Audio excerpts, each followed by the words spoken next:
An amazing story here. The Israel Defense Forces saying they have rescued a hostage from a Hamas terror tunnel in Gaza. Take a live look here now.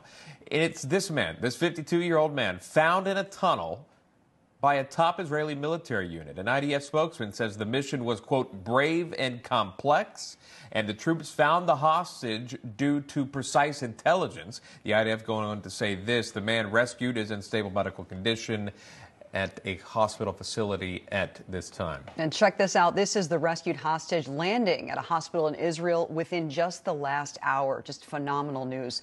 Amir Fkhravar is the Senate chairman of the National Iranian Congress. That is the opposition group to the Iranian regime. We want to be clear about that. And Fred Fleitz is a former CIA analyst. Gentlemen, good morning. Good morning. Fred, the IDF issuing more evacuation orders. Is there an end in sight to the fighting, or at least a hostage ceasefire deal necessary? Regrettably, I don't think there's an end to the fight. I think these reports from the Biden administration are that they're near a ceasefire deal to free the hostages. I don't think any of this is true because Hamas has not been at the negotiating table.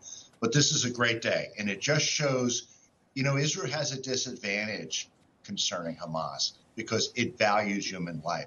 It values its people. It's an honorable disadvantage, and Israel fights as hard as it can to protect its people, to rescue its hostages. We don't know how many are alive, but I'm so happy that this man was rescued. Yeah, amen to that. It truly is an unbelievable story, Amir. When you think about this, you don't know much about the hostages, at least at this point. You know that there's a little more than 100 that we know in captivity, and it's been bleak in terms of being optimistic, at least from family members, from friends, from loved ones that have spoken out that haven't seen their loved ones in so long. Are they alive? What is their health condition?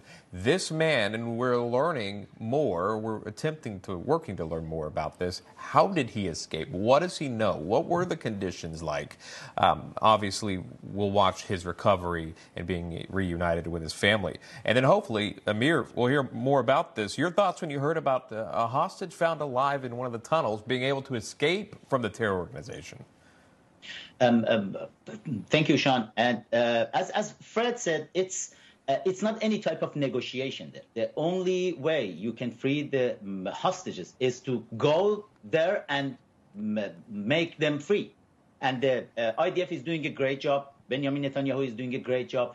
But the problem is, let's go to the point that in 2015, when Obama-Biden administration, they gave $150 billion to Iranian regime, the state sponsor of terrorism. And then what happened then? Iran, the Islamic regime of Iran, used that money to just feed as much as possible petrodollars to Hamas, to Hezbollah, to Islamic Jihad, and to all terrorist groups to harm Israel and poke United States.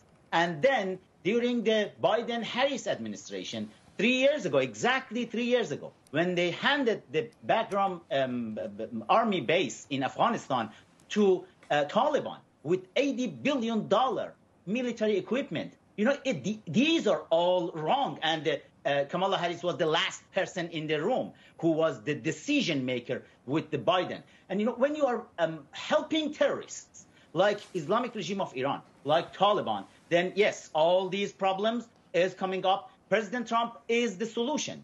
He knew how to cut the lifeline of Mullah, go for the oil sanctions, and he should come back, and then Israel and United States should go and destroy all the military facilities of Iran inside the country to make sure the problem would be fixed. Fred, in the north, after a weekend of Israel and Hezbollah trading rocket fire, the Pentagon says Israel still faces the threat of attack by Iran and its proxies.